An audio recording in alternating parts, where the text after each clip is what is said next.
రాకాలోకంకి స్వాగతం. ఈ కంటెంట్ మీకు నచ్చినట్టయితే లైక్ చేయండి, మీ బంధుమిత్రులకి షేర్ చేయండి. ఇప్పటివరకు సబ్స్క్రైబ్ చేసుకోకపోతే సబ్స్క్రైబ్ బటన్ని నొక్కండి, అదేవిధంగా బెల్ ఐకాన్ని కూడా నొక్కండి. మిత్రులారా, ఒకవైపు పాకిస్తాన్తో యుద్ధం జరుగుతుంది, యుద్ధ వాతావరణం ఉంది, అంతర్జాతీయంగా దౌత్యపరమైనటువంటి కార్యకలాపాలు జరుగుతున్నాయి. భారతదేశము ఆయుధాల ఉత్పత్తి చేస్తోంది. వివిధ దేశాలతో తాను ఇటీవల యుద్ధంలో ప్రయోగించినటువంటి ఆయుధాల కొనుగోళ్లు అమ్మకాలకు సంబంధించినటువంటి చర్చలు జరుపుతోంది. సింధు జలాల ఒప్పందం విషయంలో పాకిస్తాన్ని ముప్పుతిప్పలు పెడుతోంది. వీటన్నిటి మధ్య ఒక్క విషయాన్ని భారతదేశం మర్చిపోలేదు. అదేంటంటే పహల్గాంలో ఏప్రిల్ 22వ తారీఖున బైసారన్ అనేటటువంటి పచ్చిక బయలుంది. ఆ బైసారన్ అనేటటువంటి టూరిజం స్పాట్లో జరిగినటువంటి 26 వ్యక్తుల హత్యాకాండ. ఈ హత్యాకాండకు సంబంధించినటువంటి దర్యాప్తు కానీ, అసలు దాడి చేసినటువంటి 5-6 ఉగ్రవాదులతో పాటు వాళ్లకు సహకరించినటువంటి ముఠాలు ఏవైతే ఉన్నాయో వాటన్నిటినీ బయటపెట్టి గుర్తించి పట్టుకుని మళ్ళీ ఇటువంటి కార్యకలాపాలకి వాళ్ళు పాల్పడకుండా ఉండేలా చేసేటటువంటి చర్యలు చేపట్టడం మాత్రం మర్చిపోలేదు. దాడికి పాల్పడ్డ 5 ఉగ్రవాదుల్లో 2 ఇప్పటికే హతమార్చారు. మిగిలిన 3 కూడా ఇప్పటికీ కశ్మీర్లోనే ఉన్నారు. వాళ్ళు పాకిస్తాన్ దాటిపోలేదు. కాబట్టి ఇవాళ కాకపోతే రేపు కాకపోతే ఎల్లుండి వాళ్ళ కోసము మన తూటాలు వెతుకులాడుతూనే ఉన్నాయి. ఏదో ఒక రోజు వాళ్ళ ఛాతీలోంచి దూసుకుపోక తప్పదు.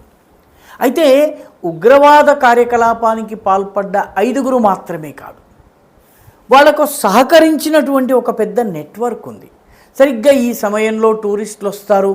ఈ ప్రాంతం నుంచి దాడి చేసి ఈ ప్రాంతంలో ఉన్నటువంటి అటవీ ప్రాంతంలోకి వెళ్ళినట్లయితే ఆ అడవుల్లోంచి తప్పించుకోవడం సులభము. మనం ఎంచుకునేటటువంటి స్పాట్ ఇది అయినట్టయితే అక్కడికి పోలీసులు రావడము, భద్రతా దళాలు రావడానికి 2 గంటల సమయం పడుతుంది. ఈ 2 గంటల్లో మనము తప్పించుకోవచ్చును. ఈ రకంగా బైసారన్ని ఎంపిక చేయడం దగ్గర నుంచి మొదలుపెట్టి ఆపరేషన్ జరిగేదాకా అసలు టూరిస్టులు రాకూడని సమయంలో టూరిస్టులు అక్కడికి వెళ్ళేలా చేయటము, ఈ వెనకున్నటువంటి ఏజెన్సీ అక్కడ ఉన్నటువంటి వాళ్ళందరినీ గుర్తించేటటువంటి ప్రయత్నము ప్రభుత్వం కొనసాగిస్తుంది. ఎందుకంటే పహల్గాం దాడి జరిగిన తర్వాత ఆ ప్రాంతంలో చిల్లర దుకాణాలు నడుపుకునే చాలామంది మాయమైపోయారు. వాళ్ళు ఎక్కడికి వెళ్ళారో తెలియటం లేదు. దాడికి వాళ్ళకి సంబంధం ఏదో లేకపోతే వాళ్ళు ఎందుకు పారిపోతారు? కాబట్టి ఈ రకమైన ప్రశ్నలు ఉన్నాయి. ఇప్పుడు ఈ ప్రయత్నాల్లో భాగంగా ఉగ్రవాదులకు సహకరిస్తున్న పహల్గాం సంఘటనకి సహకరించినటువంటి 3 అధికారులు, ప్రభుత్వ అధికారులు, వీళ్ళు ప్రభుత్వంలో పనిచేసి మన ప్రజల జీతాలు తీసుకుంటూ ఉగ్రవాదాన్ని పెంచి పోషిస్తున్నటువంటి 3 అధికారులు, వాళ్ళని సస్పెండ్ చేసింది. జమ్మూ కాశ్మీర్లో ఉన్నటువంటి ఈ ఉద్యోగులకు సంబంధించిన ఒక ప్రత్యేక చట్టం ఉంది. ఆ చట్టానికి సంబంధించిన సెక్షన్ 311(c)లో భాగంగా వాళ్ళని సస్పెండ్ చేయడం జరిగింది. అందులో ఒకడు కానిస్టేబుల్ మాలిక్ ఇష్తాక్ నజీర్, కానిస్టేబుల్ ఇతను. 2వ వ్యక్తి టీచర్, స్కూల్ టీచర్గా పనిచేస్తున్నటువంటి ఎజాజ్ అహ్మద్. 3వ వ్యక్తి జూనియర్ అసిస్టెంట్గా ప్రభుత్వ కార్యాలయంలో పనిచేస్తున్నాడు. అతని పేరు వాసిం అహ్మద్ ఖాన్. వీళ్ళు ఉద్యోగులుగా పనిచేస్తూ రకరకాల హోదాలలో రకరకాల పొజిషన్లలో ఉంటూ ఉగ్రవాదులకు సమాచారం అందించటము, ఉగ్రవాదులకు సహకరించటము, పహల్గాం దాడికి పాల్పడడానికి వాళ్ళకి కావలసినటువంటి సదుపాయాలు కల్పించేటటువంటి పని చేశారు.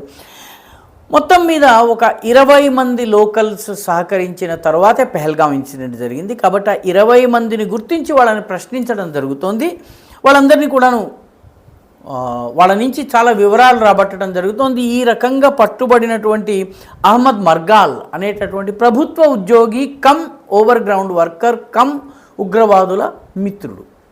ఈ మర్గార్ అనేటటువంటి వాడు ఆత్మహత్య కూడా చేసుకున్నాడు. పోలీసుల నుంచి తప్పించుకుని బయటకు వచ్చి ఆత్మహత్య కూడా చేసుకున్నాడు ఇతను.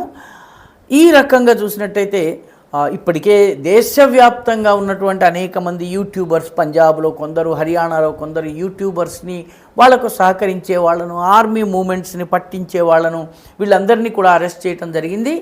మొత్తం మీద తీగలాగితే డొంకంతా కదిలినట్టుగా పహల్గాం సంఘటన తర్వాత జమ్మూ కాశ్మీర్లో ఉన్నటువంటి ఓవర్ గ్రౌండ్ వర్కర్స్, అంటే మామూలు ఉద్యోగుల్లా, ప్రొఫెసర్లలా, డాక్టర్లాగా పనిచేస్తూ ఉగ్రవాదులకు సహకరించే వాళ్ళు అవసరమైనప్పుడు హఠాత్తుగా అప్పటికప్పుడు యాక్టివ్ అయ్యే స్లీపర్ సెల్స్. ఉగ్రవాదులకు డబ్బు సమకూర్చడము, స్థావరాలు సమకూర్చడము, వాళ్లకు పారిపోయేందుకు వాహనాలు సమకూర్చడం, ఇటువంటి పనులు చేసే వాళ్ళని ఇప్పటి వరకు 83 మందిని ఉద్యోగాల నుంచి తొలగించడం జరిగింది. మరో 2 ప్రభుత్వ ఉద్యోగులు ఉన్నారు. ఒకటి పేరు నిసార్ అహ్మద్, మరొకటి పేరు ముస్తాక్ హుస్సేన్.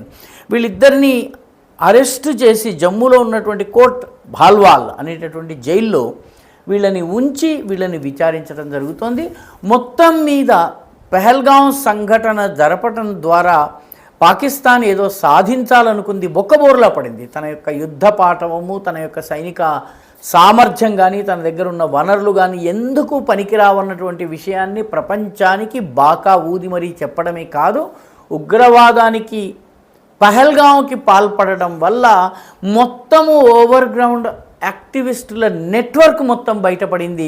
వాటిని ఒక్కొక్కటిగా ఏరివేసేటటువంటి పనిని భారత ప్రభుత్వం చేస్తోంది. మొత్తం మీద పహల్గాం దాడి కానీ, ఆ తరువాత భారత్ యొక్క యాక్షన్ కానీ, వీటన్నిటి వల్ల పాకిస్తాన్కి లాభం కన్నా నష్టమే ఎక్కువైంది. జమ్మూ కాశ్మీర్లో కూడాను ఇప్పుడు ఈ ఓవర్ గ్రౌండ్ వర్కర్స్, OGW అంటారు, ఈ OGWల నెట్వర్క్ని పూర్తిగా ఛేదించడం జరుగుతోంది. అందులో భాగంగానే ఈ 3 ప్రభుత్వోద్యోగులను, ఒకరు కానిస్టేబుల్, ఒకరు టీచరు, మరొకరు గవర్నమెంట్ ఆఫీస్లో జూనియర్ అసిస్టెంట్, వీళ్ళని అరెస్ట్ చేయడం జరిగింది, ఉద్యోగాల నుంచి తొలగించడం జరిగింది. ఈ వీడియో మీకు నచ్చినట్టయితే లైక్ చేయండి, షేర్ చేయండి, ఈ ఛానల్కు సబ్స్క్రైబ్ చేయండి, మీ అభిప్రాయాన్ని కమెంట్ల రూపంలో తప్పనిసరిగా పంపించండి.